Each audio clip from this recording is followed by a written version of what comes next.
Okay, so now let's move with the sample problems. Okay, so that we may apply, no, whatever it is na meron tayo dito in terms of our weirs, no, para alam natin kung paano natin sinosolve or paano natin i-approach. Okay, so let's have this first example. A rectangular sharp-crested weir with the end contraction is 1.4 meter long.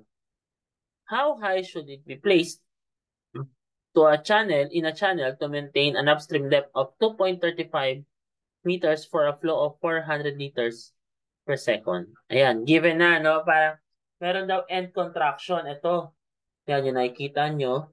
Kung ano man to, ito. Ito yan, no? Yung ating end contraction. Ayan. Okay? Magkabilaan yan. So, ang tanong sa atin is, how high, yan, how high should it be placed in a channel to maintain an upstream depth of 2.35 meters? So, gaano daw kalaki or kalapad or kataas? Okay? So, tinatanong sa atin pala dito sa dulo, no, sa pag-compute natin, is yung ating p-value. Ito. No, ito yung tinatanong sa atin, yung ating p-value. Okay? Kasi meron tayong possible na height na pwedeng makuha in terms of yung ating, ayan, yung ating equation. Okay? So, sagutan natin yung problem. So, first things first, ayan. So, binanggit ba sa atin? No? Walang binanggit, pero mukhang since this is a contracted weir with end contractions, so gamitin muna natin, no? Walang binanggit dito sa problem, pero let's use Francis formula for the weir factor, okay? For CW. Okay? So using Francis formula, okay, for the weir factor, okay? So lagyan natin using Francis formula for the weir factor. Yeah. C sub W is equal to 1.84. Yan, 1.84 LH raised to 3 halves. Yan. So dito, binigyan ba tayo ng length? Meron, 1.4. No? Sabi sa atin, length is 1.4 meters. Ano pa? Binigyan tayo ng depth, no? Total depth na 2.35 meters. Okay, yun lang. And then yung ating discharge na 400 liters per second. Okay, so balikan natin yung Francis formula, that is equal to C sub W is equal to 1.84 times the length, ano daw? 1.4 meters. Pero mukhang may end contraction. So yung ating length dito ay mangyayari is gagamitan natin ng formula ng ating with end contraction. So, lalabas siya 1.4 minus 0.2 H. No? So, saan ang galing yun? Diba dito sa ating formula for end contraction. Ayan, sige, yan natin. Ito, yan. Okay? So, ito yun. No? Dahil 2 end, so lalabas 1.4 minus 0.2, 0.1 times 2, 0.2 H. So, ito na yung ating sinosolve dito sa ating sample problem. Ayan. Okay? Tapos, we have this H raised to 3 halves. Ayan. So, ito yung ating C sub W. Okay? Or should I say, Q na pala to. Sorry. This is Q for the using Francis formula. Okay, Q na pala to. Kasi ginamitan na natin ng, yung C sub na ba natin 1.84, no? So this is the discharge na pala. Discharge na. Discharge is 1.84 LH raised to 3 halves. Okay? So ano ba yung discharge natin? Sabi sa atin, ang discharge daw natin is 400 liters per second. So, magiging 0.4 cubic meter per second kasi 1,000 liter, 1 cubic meter. So, this will become 0.4 is equal to 1.84 times 1.4 minus 0.2 h multiplied by h raised to 3 halves. Yeah. So, solving for the value of h, so lalabas, no? Magkakaroon tayo ng value ng h na close sa 0.3 meters. Okay? So, pwede dito i-calculate, no? So, close sa value lang naman yan. So, from the figure, alam natin na ang value ng D is equal to H plus P. Binigyan tayo ng depth. Sabi sa atin, ang depth daw is 2.35. So, this will be equal to this one. 2.35 is equal to H 0.3 minus 0.3 minus P. Yan. So, our P value is 2.05 meters. So, ito na yung ating answer for that problem. So, nakakuha tayo ng 2.505 meters for the height of the channel place, no? Or yung para sa crest. Okay? So, yan yung ating solution for that problem. That is for problem number 1. Yan. So, now let's move to problem number 2. Yan. A suppressed weir 7.5 meters long is to discharge 10.125 cubic meters second of water onto an open channel. The weir factor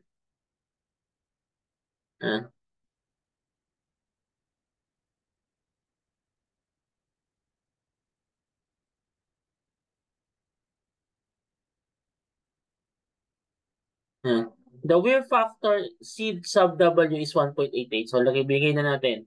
Seed sub W is 1.88. Ang tanong sa atin, to what height P may the weir be built if the water behind the weir must not exceed 1.8 meters deep? Okay? So, that is the question. Ano daw yung height of the weir? So, P na naman yung pinapasolve sa atin. Okay? So, let's take this, no, sa formula. So, for the suppressed weir or rectangular weir, ano nga ulit yung ating formula for the rectangular weir? That is C sub W L multiplied by H plus H raised to 3 halves or H sub V. Yan, H sub V raised to 3 halves. Yan, lahat pala ito nakamultiply, no?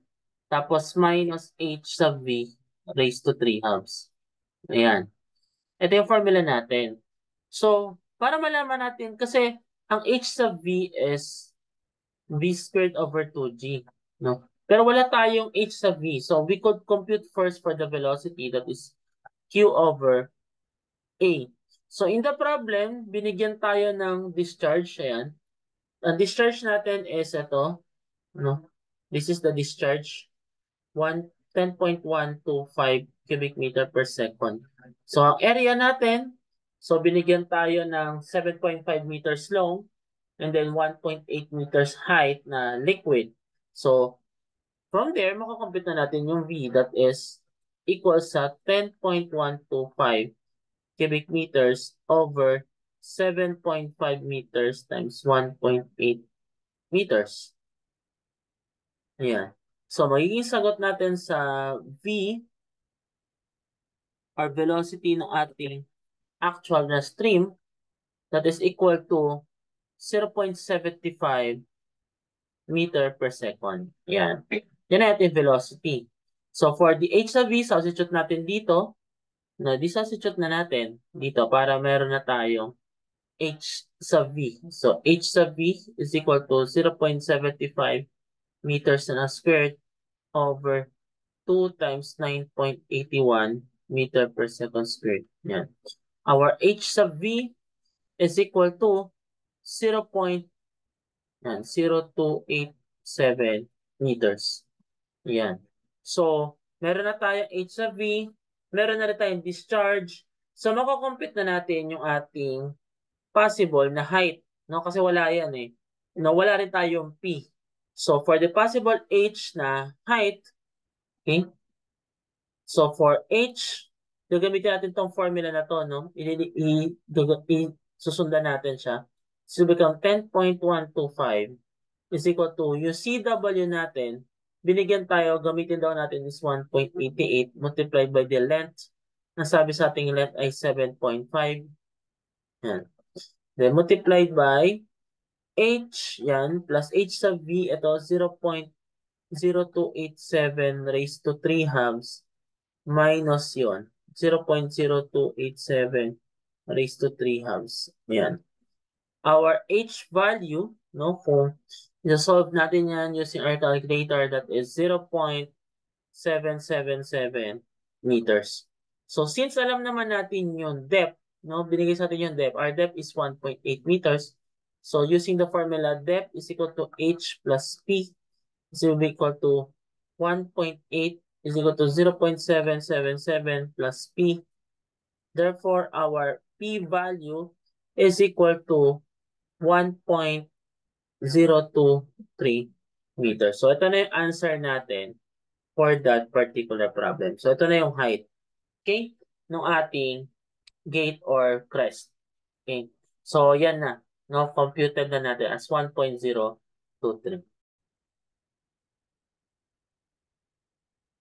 So, for the problem number 3, find the width in meters of the channel at the back of a suppressed pier using the following data. So, we have the head of 28.5 centimeters, depth of water na 2.485 meters, and discharge of 0.84 cubic meters. So, consider the velocity approach and use the Francis formula. So, ito yung pinapahanap sa atin, no? So, given ng lahat, no? So, we could actually use formulas, no, dealing with this type of problem. Since the problem is a suppressed weir, okay, so balikan lang natin yung portion ng discussion on the weirs or rectangular weirs, okay? So, remember we have this formula, no? So, yan, basin, Rebok.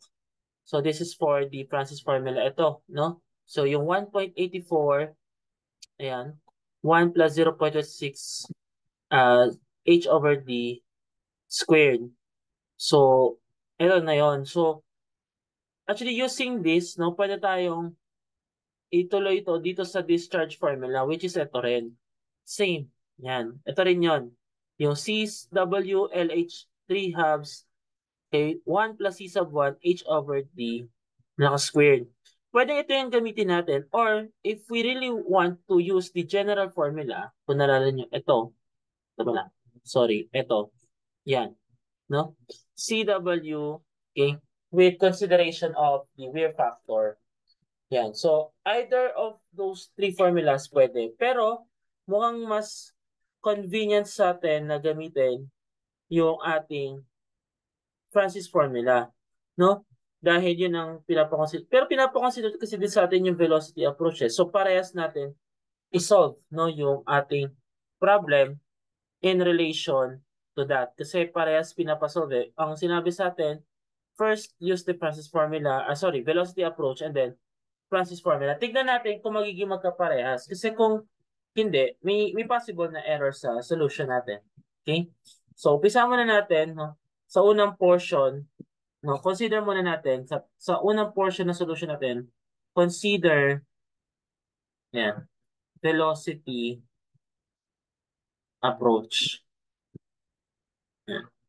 Consider natin yung ating velocity approach. So, for the formula, so, gamitin mo natin yung general formula. General formula actually is, since Francis wear factor naman yung ginagamit natin, so that is 1.84, di ba yung ating CW, okay? LH raised to 3 halves, ito na yun, multiplied by, L lang pala, L multiplied by Kasi, depende dito sa mahaba na to, no? General. That is H, yan, plus H sub V raised to 3 halves, yan, minus H sub V raised to 3 halves. Yan. Ito yung equation na gagamitin natin. Okay? Pero since alam nga natin, using the Francis formula, okay? Ito yung in consideration with velocity approach. So, using Francis formula, sabi natin, Q is equal to 1.84, yan, LH raised to 3 halves, yan. Ito yung kapag may Francis formula na, no, yung dediretso na natin. Okay. So, without the velocity approach muna, okay, ito, no, parang ano lang, pure na head lang. So, that this will be equal to 0.84, no, binigay kasi sa atin yung discharge siya, ayan, no, 0.84 is equal to 1.84 L na sa atin, pero binigyan tayo ng value ng head na 28.5 cm or this is equal to 0.285 meters raised to 3 halves. Okay. Yung ating length dito is equal to 3 meters. Yan. So, ayan na. No, pinapanap sa atin lang kasi yung width eh. Pero, check natin with the velocity approach. No? Kasi yun ang sinabi sa atin eh. With the velocity approach, that is h sub v is equal to v squared over 2g. Alam natin na ang v is q over a. So, this will become q discharge 0.84, discharge over area. So, dito binigyan tayo ng dimensions, no? That is, yung ating, ayan. So, yung ating height daw, okay? So, that is 2.485 meters yung depth. Okay? So, may binigay ba sa atin na width? No, may binigay ba? Wala. So, let's use ito pala meron yung ating L, no? That is 3 meters. So, considering natin yon, no? That is 3 times 2.485. Saan ang galing yung 3?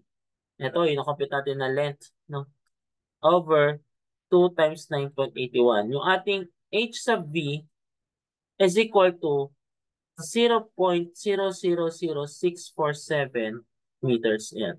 So, kung ita-transfer natin or gagamitin natin itong formula na to, ito. Yan. So, i-rewrite natin siya, no? That is 0.84 is equal to 1.84 times the length. Ito yon, no? Hinahanap sa atin. H natin ano daw yun? That is equal to 0.285 plus 0.000647 raised to 3 halves minus 0.000647 raised to 3 halves. So our length na makakompute natin dito ay 3 meters. So ito ang unang consideration is with the velocity approach. Ito yun, no? So ito, considering yan, velocity approach. Okay? So yan. So ngayon, pangalawang scenario, consider natin using yan, Francis formula. Pero alam natin nga na using Francis formula, binigyan kasi tayo ng possible na value, no, ng ating equation using Francis formula. Sabi sa atin, discharge is equal to CW multiplied by LH raised to 3 halves. Yan. Multiply. Ito yung may C sub 1. 1 plus C sub 1. Okay. H over D na squared. Yan. So, to compute for C sub 1, sabi sa atin, C sub 1 is equal to 3 halves. Yan. CW squared over 2G. Yan. Since meron tayong, alam natin na using Francis formula, ang CW natin 1.84, yan, 3 halves multiplied by 1.84 squared over 2 times 9.81. Yan, ating C sub 1 is equal to 0.2588. So, substituting dito sa ating equation, yan. So, this is equal to 0.84, the discharge, is equal to 1.84 times the length hinahanap sa atin. H is 0.285, 3 halves, 1 minus 0.2588 multiplied by 0.285 over, anong margin depth natin? Depth is 2.485. Yan. 2.485 na naka-squared. So, simplifying that, no, our L is 3 meters. So, ito naman, in consideration, no, using yan, Francis formula. Okay? So, parehas lang. So, kung ano man yung binigay sa equation, kung ano yung sinabi gagamitin, yun yung gagamitin sa atin. Okay? So, that is for our example number 3. So, for our fourth example, a rectangular suppressed pier of length of 1 meter is constructed or cut at the top of a tall rectangular tank 20 meters, having a horizontal section 20 meters by 20 meters. Ayan, nakikita niyo sa illustration. If the initial head over the weir is 1 meter, compute the time required to discharge 72 cubic meters of water. Use Francis formula. So, yun ulit yung pinapagamit sa atin. So, pero alam natin yung formula ng time, no? So, dinerive natin to, na-compute na natin, ay pinakita sa atin, no? For the value of time, time is equal to, alam natin, no? 2a sub s over cw L multiplied by 1 over square root ng h sub 2 minus 1 over square root ng h sub 1. Yan. Ito yung pag-compute natin sa time. Okay?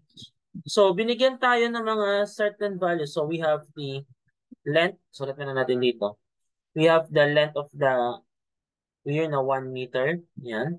So, meron tayong cross-section area ng water na 20 by 20 square meter possible. Okay? So, meron tayong discharge na 72 cubic meter. Yan. So, ayan na. So, binigay sa atin. Meron ba tayong isa pa? So, may initial head daw tayo 8 sub 1 na 1 meter. So, given na yon, so, una natin computin is yung possible drop ng ating water. Ano yung possible drop? Yung possible drop mangyayari, okay, since na-discharge nga yung ating 72 cubic meter, so, hanapin natin yung possible drop, no, kung saan doon papalo na yung ating H sub 2 from the base. So, to compute for the possible drop, okay, drop is equal to the discharge over the area. Okay, ito yung height, no? Height. Sabi natin, discharge is 72 cubic meters over the area na 20 by 20. So, yung ating drop, okay, or the difference between the heads is equal to 0.18 meters. So, therefore, yung ating H sub 2 is equal to H sub 1, okay, minus 0.18. Yan. So, that is H sub 2 is equal to 1 minus 0.18. H sub 2 is equal to 0.82. Yan. So, we're factor natin since Francis formula ito, CW is 1.84. So, substitute natin lahat na dun sa part ng ating equation dito. Substitute natin time.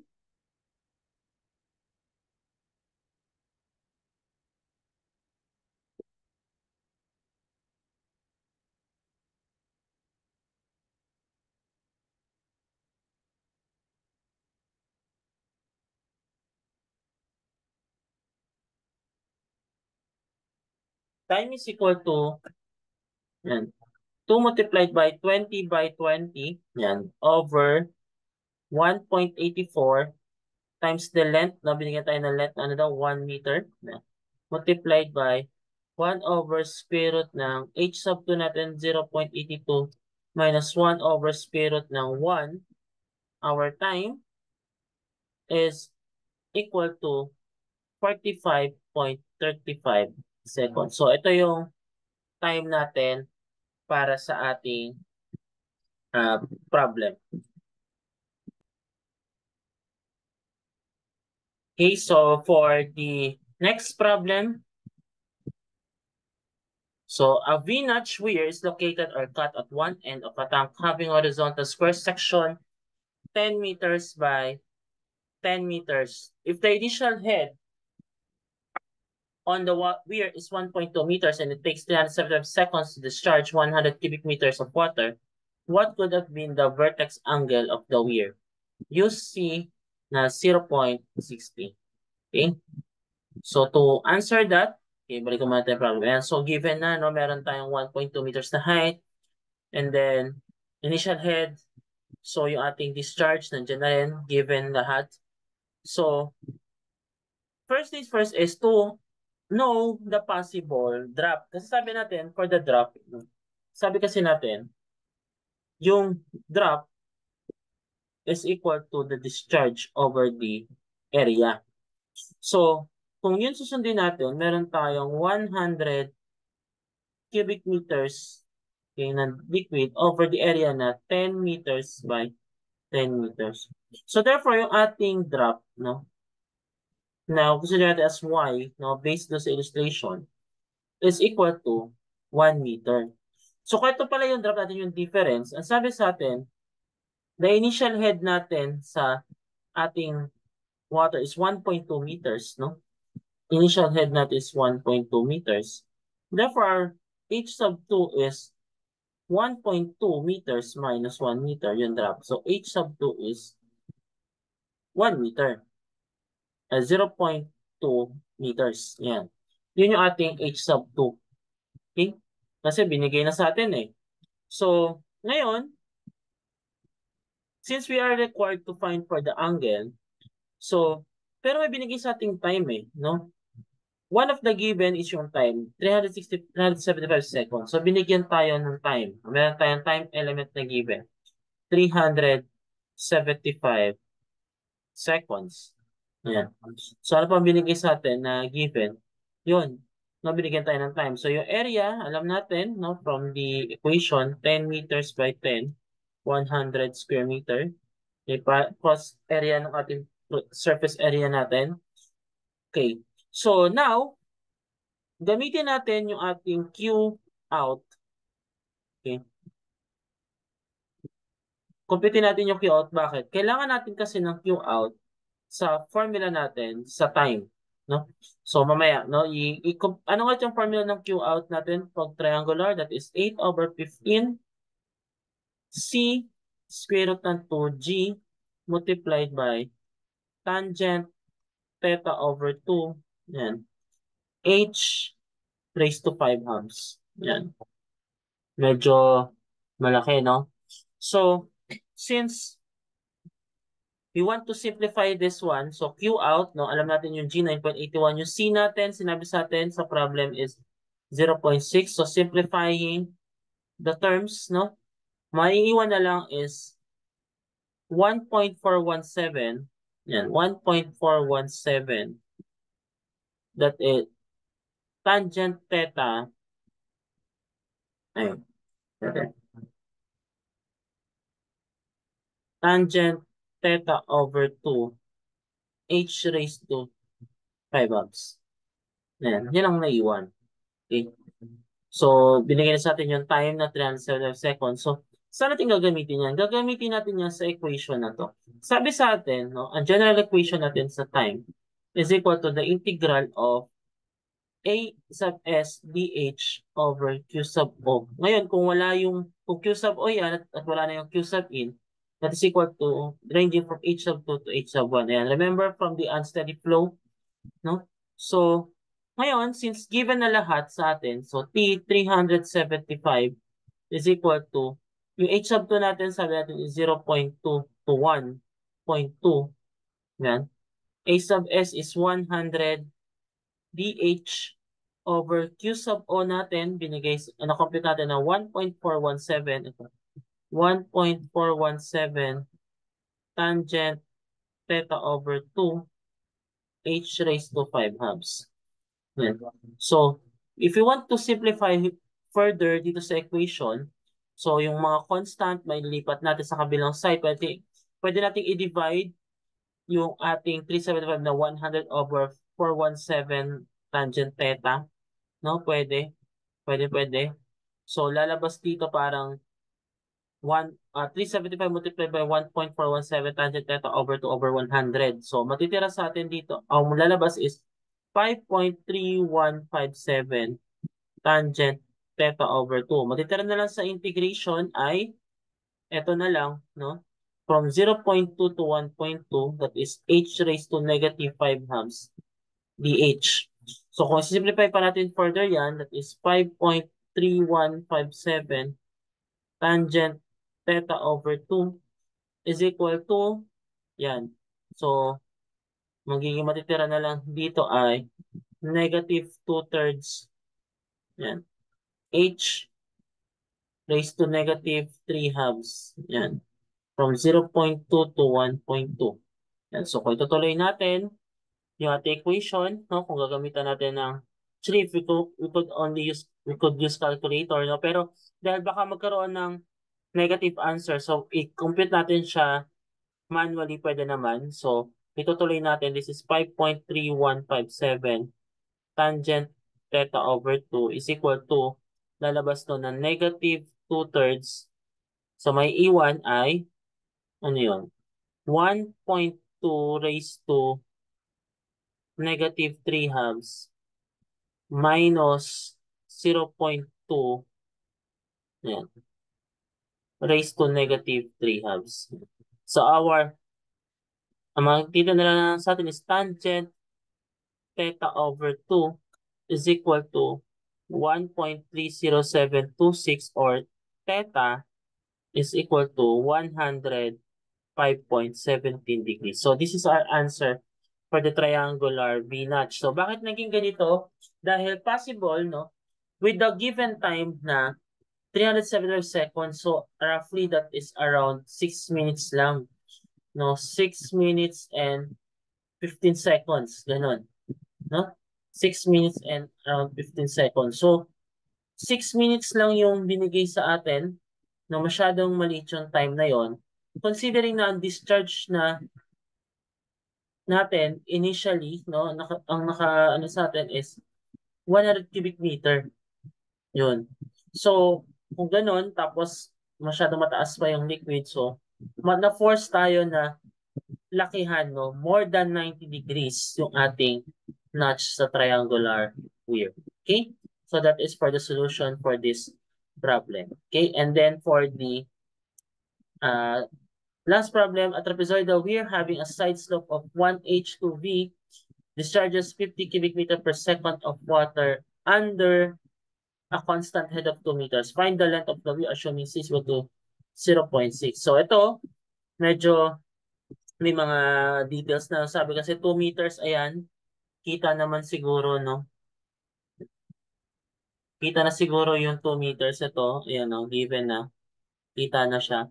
2 meters, and then ito yung ating itsura na ng trapezoidal weir. So, for that problem, pinapanap lang para sa atin yung length, yung L, no? Ng problem. So, may dalawang possible solution kasi tayong pwedeng makita dito. Una, kung susundan lang natin yung pagiging trapezoid niya, so meron tayong mga formula para doon. No? Or, if we want to use both the rectangular and triangular, no, na dalawa, combined. Pero dahil tedious yun or masyadong madami, no, hindi mo kasi magiging alam yung possible na answer. Pero, pwede mo siyang idiretso. If you want to know the answer, madediretso mo to, no? Pwedeng-pwede naman. No? Pero, subukan muna natin ng trapezoidal muna. Okay? Yan. Sabi sa atin sa problem, ayan, no? Kung natatandaan ninyo na may strip tayong kinuha, yan yung DH, no? So, kung using that strip, nagmumukhang ano to, parang orifice, no? Nalala pa ba ninyo? Ang sabi natin, discharge, yan, is equal to, sabi natin, discharge is CA square root ng 2GH. Ayan. Kaso kumuha tayo ng differential area, no, with the differential height. So, lalabas dito ay DQC differential area multiplied by, yan, square root of 2GH. Yan. So from this illustration, alam natin differential height or differential area is x times differential height. Okay? So differential area from the illustration is x multiplied by the differential height. Ngayon, ano naman ang value ng x?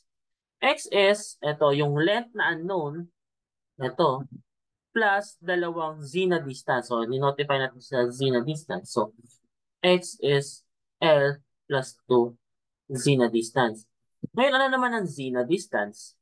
From the illustration again, so ang slope natin, 1 over 2 is equal to z over 2 minus h. Ito. No, kasi hindi natin alam di ba? Parang bumaba ka ng h, no, from a certain height na yan. So that is, ulit yun, nalabas, 1 over 2 is equal to z over 2 minus h. So, z is equal to 1 half 2 minus h. So, simplify natin yung x. L plus 2 multiplied by 1 half times 2 minus h. Ang may iwan na lang is x equals to L plus 2 minus h.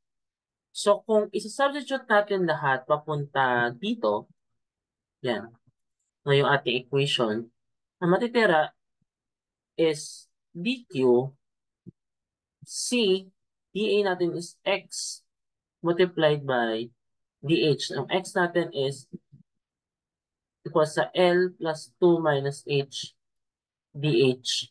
Yan. Square root ng 2gh. Yan na. So, if you want to integrate, no, kasi ma-integrate na natin to. Integrate natin, this is from 0 to q. At yung ating isa is from, ano yung ating magiging possible height? So, ang height natin, possible from 0 to 2, kasi yun yung height total height So, from 0 to 2. So, dito ilalabas na q is equal to, so, kaya natin ipagsama-samahin yung mga constant c square root of 2g. Yan. So, mga constant values yan. Okay, so, integrate or pagsama-samahin natin yung mga possible like terms. So, mag-integrate tayo from 0 to 2. So, ito, multiply natin yung square root ng h. So, lalabas dito is L, h raised to 1 half. Yan. Plus 2, h raised to 1 half. Minus h raised to 3 halves. Yan. So, kung i-simplify natin further, that is c square root of 2g. Yan. So, integrate na natin siya. So, pag integrate na natin, lalabas dito is 2/3. Yan. L, h raised to 3 halves. Okay. Plus, so ito, mamultiply ng 2/3 din. So, 4 over 3, h raised to 3 halves, mga baliktad, minus, yan, 2/3, h raised to 5 halves. Okay, kasi madadagdagan na 3 over 2. Ayan. Or 2 over 2. Okay? So, ranging from 0 to 2. So, since pag multiply naman lahat to sa 0, 0 na. So, matitira na lang is kung may discharge tayo na 50 is equal to C. Ano ulit yung C na pinapagamit sa atin? 0.6 multiplied by square root ng 2 times 9.81 multiplied by, ito na. So, 2/3, hindi natin alam yung L na distance. Yan. Times H. Ano yung H natin? H natin is 2 raised to 3 halves plus 4 over 3 times 2 raised to 3 halves minus 2/3 h, ayan, 2 raised to 5 halves. Our answer for the length is 9.18 meters. O yan. Ito na yung sagot natin. No, if kino-consider lang natin, no, kumuha na straight. Ngayon, since defined naman sa atin yung height, no, at mayroon naman tayong slope, pwede tayong gumamit ng diretsong formula ng trapezoidal at rectangular na dalawa. Paano? So, using yan, rectangular, rectangular and triangular. sections. Yan. So, lalabas, dalawang triangle, isang rectangle. Pero yung theta natin dito, lalabas kalahati. Kasi, ito, kung titignan nyo, nakalagay na dyan, no? So, yung ating angle is kalahati ng total, no? So, para pag pinagsama mo kasi theta, no? Yung total niya. So, dito, dahil kalahati, edi theta over 2 na lang. So, kung ganun pala, di pwede nating makompute diretso yung ating discharge. Paano? Q is equal to rectangle muna, 2/3 c square root ng 2g, yan, multiplied by L h raised to 3 halves, yan, plus triangular, 8 over 15, yan, c square root ng 2g, then we have the tangent, and theta over 2 h raised to 5 halves. Yan. So sabi natin, ang theta over 2 natin from the illustration is 1/2 din, no? Slope. Tangent theta over 2 is 1 over 2. Yun. So, kaya, kung substitute natin sa equation, diretso natin, no, that is 50 multiplied is equal to 2/3 times 0.6 times square root ng 2 times 9.81. Yan. L unknown, H natin is 2 raised to 3 halves plus 8 over 15, 0.6 square root ng 2 times 9.81. Yan. Tangent, 1/2. Yan. Then 2 raised to 5 halves. And our length is the same value na equals sa 9.18 meters. O yan na. Ito na yung sagot natin for that problem. Okay? Yan na. Nasolve na natin siya. So, kaya kaya na natin masolve, no, yung ating problem. Pwedeng ganyan na sinasolve natin gamit yung ating ito, no, using the integration, or pwede rin gamit yung diretsong formula using the rectangular and triangular sections. Okay, so that's it for our problem regarding mirrors.